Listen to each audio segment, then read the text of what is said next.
Hey, this is Sean Decker from Dread Central here at the TCL Theatre in the heart of Hollywood, California for the 21st Annual Screamfest Film Festival. We're here with writer and director Matt McWilliams and star Sarah Nicklin for their short Angel City Horror, which premieres at Screamfest on October 16th. But before we dive into the film, let's take a look at the trailer.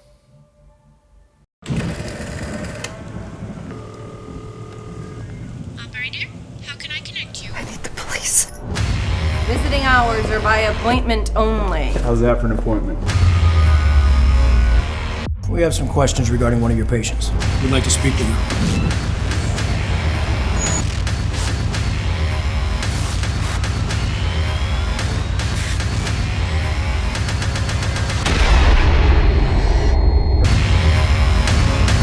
It's here!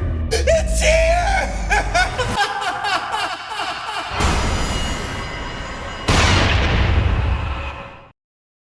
So how are you both after last night's kind of rip-roaring opening night party for Screamfest? I'm doing good. I'm Yeah. doing good. Trying to clear the fog a little bit, Yep. but yeah, excited to be here. That's pretty accurate. Yeah, It drinking was a- lots of water this morning. Yeah, It was a packed night.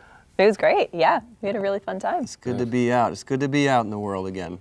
We're here, Yeah. finally, after a year off. Yeah. So, and congratulations on the festival selection. Thank you so much. What inspired this film? I love the mix of the supernatural and the horror and the noir. It's something we haven't seen, we don't see often actually. Can you talk a little bit about the genesis of the idea? Yeah, you know, it's a hybrid film of so many different things. You know, it's noir, it's horror, it's live action animation, and it's a period piece. It takes place in 1950s in Los Angeles.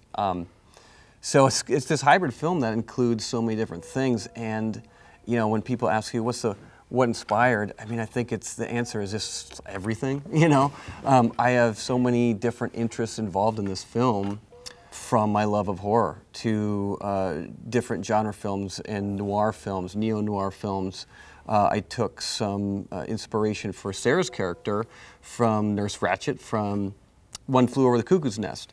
So I'm reaching and grabbing from like different areas that I love and different things that I love, and you know, Angel City Horror is kind of like all that combination, artistically put into one 9-minute film. So in watching the film, I feel it's like representative of a much larger world. I think the possibilities are kind of endless within the universe that you've created. Is this intended as for a larger concept, a series, feature film perhaps? So we put a lot in the narrative story in the 9 minutes in this film. We also left a lot of unanswered questions. And that's because there is a ton more of this story that we want to show, and we've developed a lot. When I say we, I'm talking about my co-producer, Josh Murphy. And we've been developing this story for the last year and a half, and that's because it's a proof of concept for a feature film that we are like super excited to be in development for, and can't wait to give some updates and have some announcements here in the near future. But yeah, this is a big world. We put a lot into the short, and we just wanted we wanted the audience hungry for more, you know. So we left it open-ended, and that's because we're going for the feature, and it's going to be a lot of fun. If you like this film, it's going to be 100 times more bloodier, badder, bigger. So I can't wait to share more. But yeah, check out for the feature here soon. So in recreating this 1951 era Los Angeles, Yeah. And within the casting itself, I know obviously Sarah stars in the film. What was it that you saw in her as an actor that was like, you know what, she's the one to really bring this whole thing together? Sure. Say nice things about them. How could I not? Sarah's, we've been working on films for the last like 8 years, I think. Yeah, it's been a while. And she's been in just about every single one of them. But I mean, there's a reason. She's phenomenal. And she's extremely talented, and she's really dedicated to her craft, and she has amazing instincts, and I count on those every single time, and that's why I keep having her back. But I think we had like one conversation on the phone. Yeah. Just like talking about style, time period things. Characters. What the tone was for your character, and man, she just that was the one conversation, and I think the next time we saw each other was on set. So, I mean, I don't remember having like any notes because what you did was phenomenal. And I mean, don't take my word for it, like really check out the film because you will see the complexity and the sophistication and like just the evilness that she brings. There's just so much there that it's like driving the whole film, like from start to finish. So I knew this was such a fun role, and I wanted to give Sarah just a really challenging and fun role because I knew she was going to nail it. So I mean, come look at it and see her work because it's amazing to watch. Well, you brought us an exclusive clip, actually, which we're going to show right now. Yeah. And then we'll rejoin the conversation. Give it a watch. Angel City Horror. Detective, you found the other half of your friendship bracelet. I don't keep friends.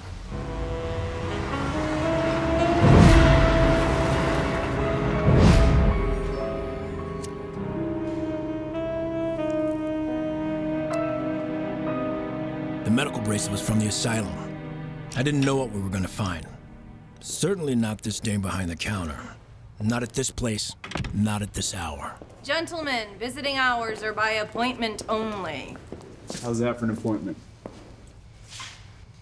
Detectives George Hart and Glenn O'Brien. Is there a problem, detectives? We have some questions regarding one of your patients.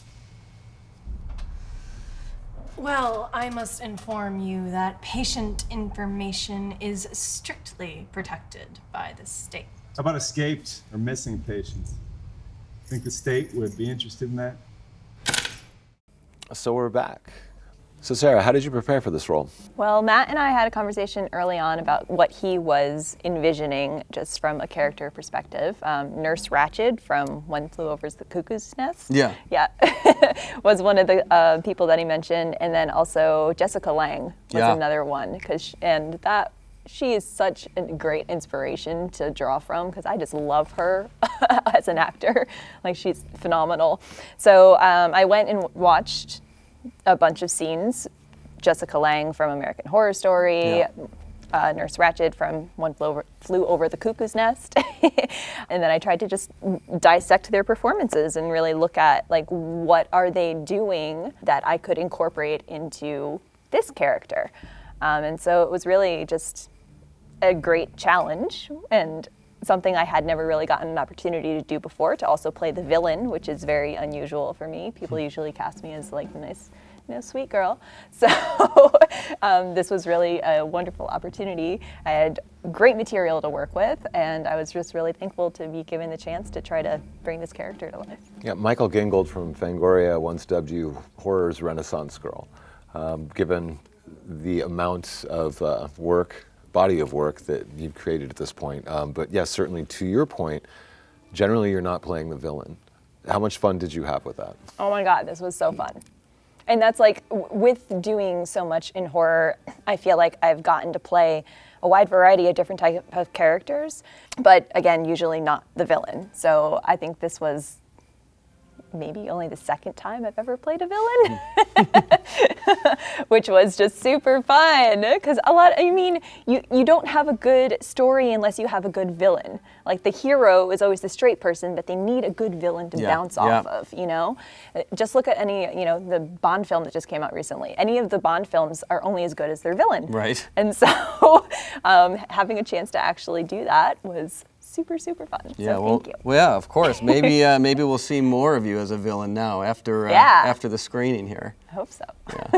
Well, I think they're going to be seeing a lot of you at Screamfest 2021 this year. You've got 2 films in the festival. Yes. So I played a grief counselor in The Retaliators, which was the opening night festival. Obviously, Angel City Horror. And then I did a little voiceover thing for Isolation, which is another feature in the festival. So one last question. We've been asking all the filmmakers we sat down with today, aside from Screamfest, what is their favorite Halloween tradition? Oh, this is a tough one. Do you have one? I mean, I think just like decorating and like, I don't have anything that's like a specific out of the ordinary thing. I just like decorating and going to all the haunted houses and all that sort of stuff that's around. No trick-or-treating? I'm too old to trick or treat. Are we ever too old to trick or treat? I like Matt's response. I give out candy to the kids, and I Yeah. love seeing their costumes. I love dressing up in costumes myself, but yeah, I think that's mostly it. Yeah. Do you got one? I try. I try to do one horror or Halloween related, like either as a film or TV show or something. If I'm going to watch anything in October, it's got to be horror. I try to do it every night, not possible. Yeah, but I feel No. like for you, that's all year round. I mean, it is, but just gives me an excuse to even push it a little farther, you know? I think that's true. We do that also. Just like have a list of like, here's your Halloween horror movies that you're gonna watch. There's so Like, many yeah. films. There's so many films you never get to see or you got to see again. And like, you know, go back with the classics, throw in some like comedic horror, you know, Yeah, just do the whole absolutely. thing. Gets you in the mood. Yeah. Makes it feel like fall, since out here in Los Angeles it's like 90 degrees in the fall. So Well, it certainly wasn't last night at No. the after party at the W, was it? no, it wasn't. It got cold at night. Well, thank you so much for sitting down with us today. And thank you so much for joining us. For more exclusive content on Screamfest, stick with us at Dread Central. And for more information on Screamfest LA, visit Screamfest at screamfestla.com. See you soon.